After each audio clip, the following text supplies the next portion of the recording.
চোর গেছে চুরি করতে, প্রতিবেশীর বাড়িতে ঢুকছে, চুরি করতে যাবে, এমন সময় মনে পড়ছে যে না, প্রতিবেশীর বাড়িতে চুরি করা যায় না, রাসূলের নিষেধ, প্রতিবেশীর হক আছে।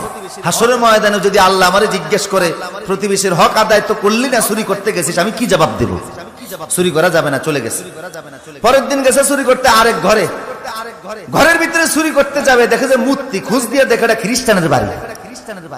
আরে যিশু খ্রিস্টের মূর্তি এই বাড়িতে, বুঝে গেল খ্রিস্টান। বিদুর্মীর ঘরে আমি মুসলমান চুরি করব, এটা হয় নাকি?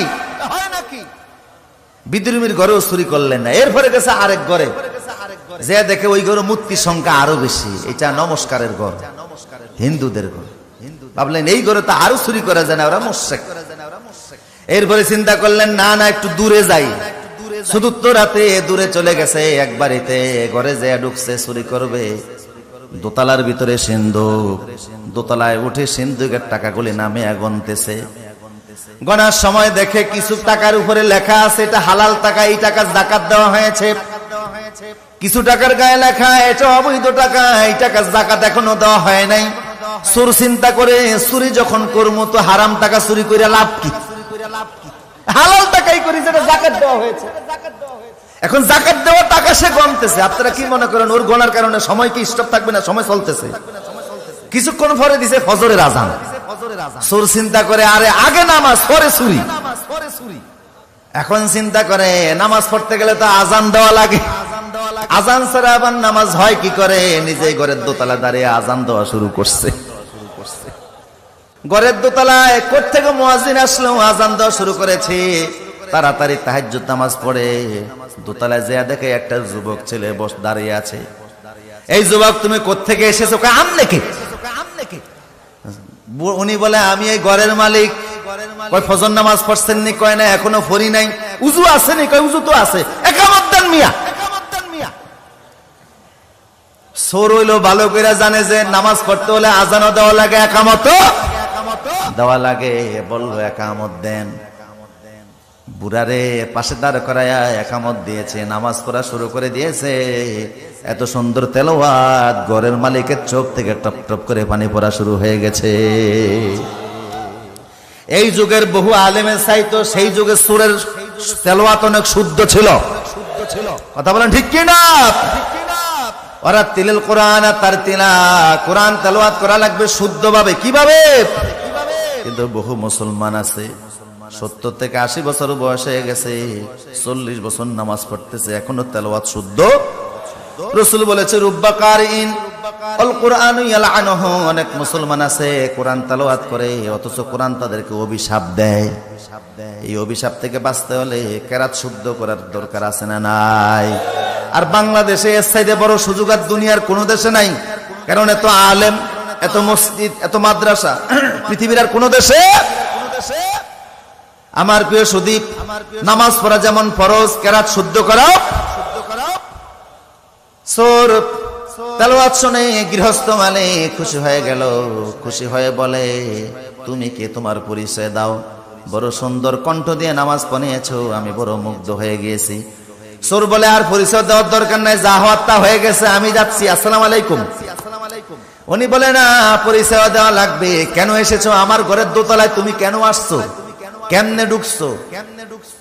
যুবক বলে আসছিলাম একটা কাজে, এখন আর সুযোগ নাই করার, ধরা পড়ে গেছি। মালিক বলে না, বলা লাগবে।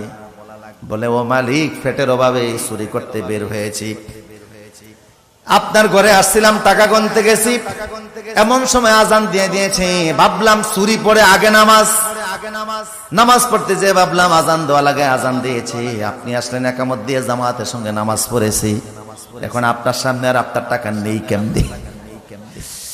উনি বলে আমার ঘরে কি এই প্রথম আসতো না? অন্য ঘরে গিয়েছিলাম খ্রিস্টানের ঘরে, মূর্তি দেখে অমুসলিমের ঘর, সে অমুসলিমের ঘরে থেকে আমি চুরি করি নাই। এরপরে গিয়েছি আমি হিন্দুর ঘরে, অমুসলিম ইসলামের দুশ্মন, তার ঘরেও চুরি করি নাই। এরপরে গিয়েছি প্রতিবেশীর ঘরে, তার ঘরেও চুরি করি নাই। তারপরে আসছি আপনার ঘরে।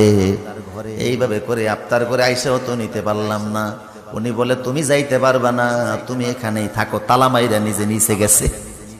যুবকের ঘরে আটকে নিচে চলে গেছে। যা কই স্ত্রী রে, নিজের কন্যা বিবাহের উপযুক্ত হয়েছে, একটা মুত্তাকি ছেলে তালাশ করতেছিলাম। আমার তো সন্তান নাই, ছেলেও নাই, মেয়েও নাই, একমাত্র মেয়ে ছাড়া। বিশাল সম্পত্তির মালিক আমি। একটা মুত্তাকি ছেলের হাতে মেয়েটাকে তুলে দিতে চাইছিলাম। এখন সেই মুত্তাকিরে আমি উর্ফে তালা মাইরা তুই আইছি। বউ কয় মুত্তাকি বুঝি উর্ফি দিয়াই, ঘরের দরজা আছে না? কিভাবে ওখানে তালা মারলেন? কয় বউরে আসছিল ফ্যাটের অভাবে চুরি করতে। চুরি করতে আসছে, কিন্তু চুরি করে নাই। আমার মনে সুযোগ পায় নাই, সেই জন্য নিতে পারে নাই, ধরা পড়ে গেছে। আমার মনে হয় তার হাতে যদি আমার গোটা সম্পদ তুলে দেয়, তার দ্বারা তসরুপ হবে না। কারণ অভাবের সোর এক জিনিস, আর স্বভাবের সোর। অভাবের সোর যারা, তাদেরকে অল্প দিলেই তুষ্ট হয়ে যায়। ফেটের খিদা মিটে গেলে আর বাজে চিন্তা করে না। আজ যারা স্বভাবের সোর, হাজার হাজার কোটি টাকার মালিক হওয়ার পরেও স্বভাব থেকেই যায়। কখনো মালয়েশিয়াতে সেকেন্ড হোম করে, এরপরে লোভ হয় আমি কানাডায় করি। এত লোভ মিটে না, তারপরে যে আমেরিকাতে, লন্ডন সহকারে বিভিন্ন দেশে হাজার হাজার কোটি টাকা ফাটায়, তারপরেও তার লোভ মিটে না। এমন চোর আছে না নাই? কে বলছে চোর আছে? চোর থাকলে তো হাত কাটা হতো। কথা কোন ঠিক কিনা? কারণ কোরআনে চোরের বিধান কি? আস-সারিকু ওয়াস-সারিকাতু ফাকতাউ আইদিয়াহুমা। আল্লাহ বলেছে চোর যদি চুরি করো তার হাত কেটে দাও। এই আইনটা কি দুনিয়ার মানুষের না আল্লাহর? আল্লাহকে আইনটা বুঝা দিছে না না বুঝা দিছে? দুনিয়াতে যত মানুষ আছে বানাইছে কে? কথা বলেন, কে বানিয়েছে? আবার অপরাধ করার কারণে হাত কাটার বিধানও দিয়েছেন কে? আল্লাহ।